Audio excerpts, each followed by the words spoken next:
This week, I worked on a redesign for one of the most important systems in the game, the region system. It used to work like this in this sort of blocky way, and honestly, I kind of decided I didn't really like it. I'm trying to make it feel more fluid and just a bit more game-like, so I've kind of been trying to prototype new ideas, and this is the system I ended up with. And also this week, I had some major success with frame rate and efficiency as I finally managed to hit that elusive 60 frames per second on some of my older Windows laptops. This is a game about exploration and discovery in a large, procedurally generated, high fantasy world, and working on the discovery system for a game about discovering things makes a lot of sense, I think. So basically, the goal for this week was to experiment with the new region discovery system. So let's start by talking about how the old system worked. So the map gen system used to determine the different regions by using quite a simple algorithm, which just used to scatter a bunch of different points around the world, and then for each voxel you determine which point was closest to that specific voxel. The idea was that the game would work by you kind of have these big regions to discover, as well as these sort of smaller ones that maybe would have like some rewards or something in them. Everything was quite uniform, the way that the regions appeared wasn't really that interesting, and I felt it didn't really give benefit to what I was kind of going for with this game. You would sometimes just randomly bump into things, so like say you discovered a place that had collidable regions on it, then that would really ruin the gameplay because you just end up going into it without really knowing it was going to be there. As much as it's a game where you're meant to find things randomly, it felt a bit unfair about how you were actually finding these things. Another problem I felt was that once you actually discovered a region, there wasn't really anything else to do there. You could see basically everything of what was inside the region, and there was no real intrigue of like, maybe if I go over there I'll find something else. And I think fundamentally the biggest problem with it was that it just wasn't really that interesting. There was kind of no real point in sticking around. I mean, I didn't really feel like it sold the game like it should have done. The goal for the past few weeks has really just been prototype things as fast as I can and just see how it shows out. So what I had in my mind was a system that would encourage you to kind of interact a bit more with the gameplay world itself, and would also kind of gamify the region aspect like quite a bit more. So the new system I've designed is that region discovery works on a per voxel basis. So previously it used to work on a per region basis. You get everything in chunks.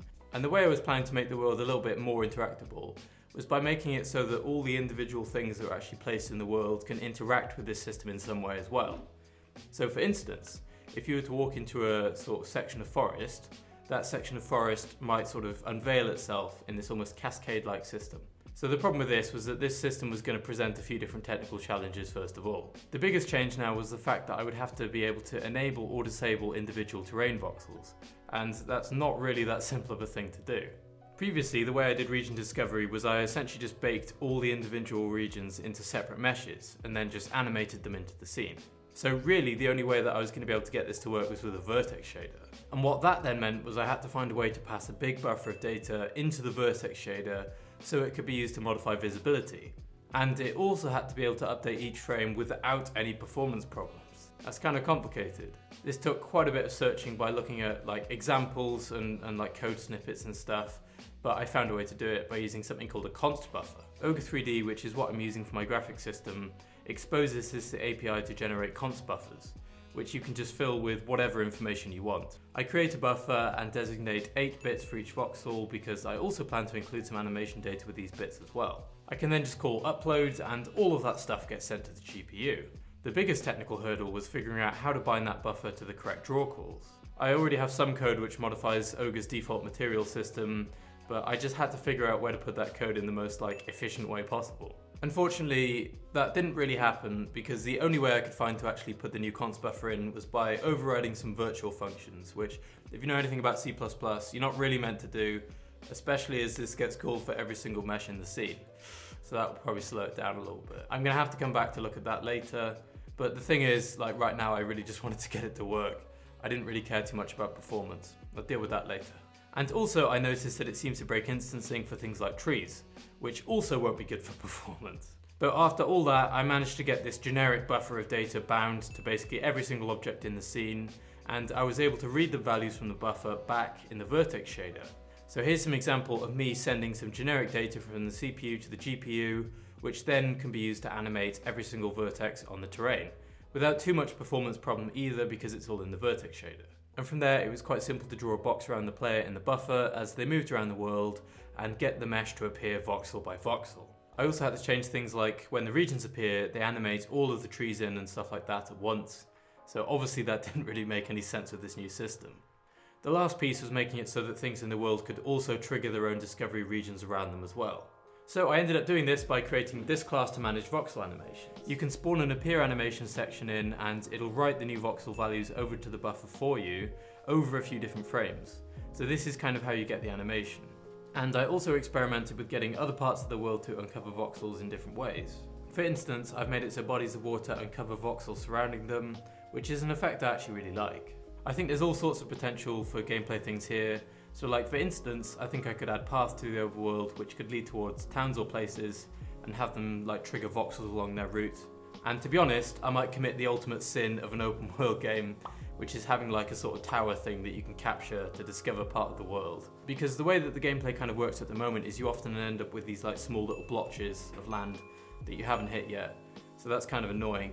So having like one single place you can go to uncover all of the section of world like in its radius, I think would be actually quite cool. So the biggest problem this system has at the moment is it gets very laggy. When a big area is discovered, the system will spawn a lot of these animation objects which can start to chug really quickly. And this isn't a GPU bottleneck, this is a totally CPU one. Because as you start to draw a big radius around a discovered region, this is like a huge for loop that's also nested. And also I'm rendering the terrain twice now technically, because it also has to render that like invisible terrain underneath. But anyway, speaking of performance, I finally managed to reach that 60 frames a second mark on some of my more troubled Windows laptops. I found some more performance flags I could disable, so there was one that I'd enabled like a long time ago when setting up Ogre 3D, which apparently does some complicated lighting things for shadows. And I'm not using any of that stuff in this game, which is really great and has just helped performance massively. So for those Windows laptops that were struggling with performance, I've now managed to get them up to the 60 frames a second mark, which is just lovely. My older and less performant Android phones, which I bought specifically due to the fact that they are old and less performant, so some of these things are from like 2018, they're still struggling to hit 60 frames a second. They're averaging more like 45 frames a second. But I think a more modern Android phone is going to be able to get a better frame rate. And finally, I tagged release 12 this week, which includes like the new swamp biome and also basically all of these performance improvements. So you can go and download that if you want. So that's everything for this week. I mean, it's been actually a really exciting week and it's just really nice to be working on actual gameplay stuff again. The gameplay wall comes back to life. And the thing is that once I've got this paradigm in place that I'm happy with and I feel like it all fits well on all of the different platforms and all that sort of thing, I can see how progress is going to start to come along pretty quick. So yeah, have a great week.